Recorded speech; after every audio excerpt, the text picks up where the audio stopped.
Mtandao mmeona taarifa kuhusiana na kutekwa kwake Humphrey Polepole.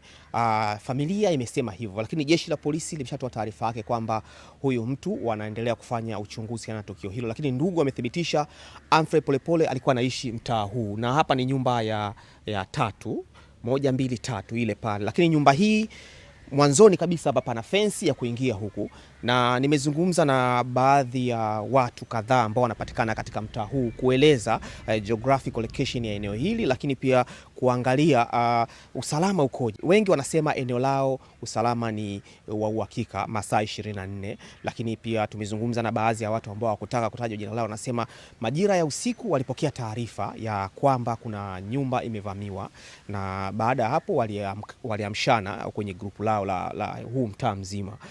Baada ya kuamshana kuna namna walikuwa wanaangalia, lakini wakafika baadhi wakaamka wakafika eneo la tukio na kuangalia kilichotokea. Lakini baada ya kuwasiliana na mwenye nyumba, ambao kwenye hii nyumba kulikuwa kuna compound mbili. Kuna compound ambayo alikuwa anaishi huyo ambaye anadaiwa kuwa ni Humphrey Polepole, lakini kwa mujibu wa mwenye nyumba alikuwa ajui kwamba huyo ni Humphrey Polepole, kwamba alimpangishia mtu mwingine kabisa, lakini huyo mtu ndo alikuwa anajua kwamba anaoishi hapo ni nani. Sasa baada ya kufika eneo la tukio wakaambiwa ngoja wampigie kwanza mhusika ili atueleze ni nani alilala hapa ambaye anadaiwa kutekwa. Na baada ya kumpigia huyo ndugu kufika hapa ndo akaeleza kwamba ni ndugu yake ambaye ni anadai ni Humphrey Polepole ndo ambao alikuwa anaishi hapa. So tumezungumza naye kiurefu zaidi, lakini pia kueleza mitaa hii ikoje. Hii ni barabara ya moja kwa moja ambayo inatokea kule Basiaya.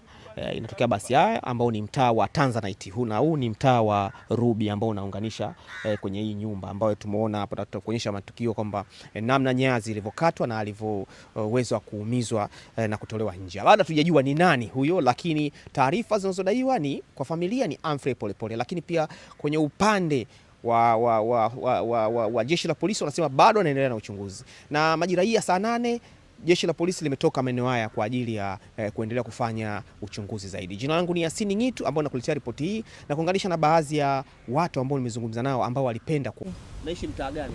Mtaa wa Tanzanite. Mtaa wa Tanzanite. Una muda gani unaishi mtaa huo? Nina mwaka. Mwaka. Okay.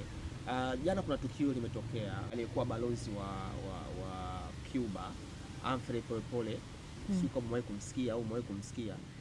Inadaiwa alikuwa anaishi mitaa hii hapa jirani yako kabisa, nyumba kama ya 4, mtaa wa 4, wa 3, nyumba kama ya 3 hivi.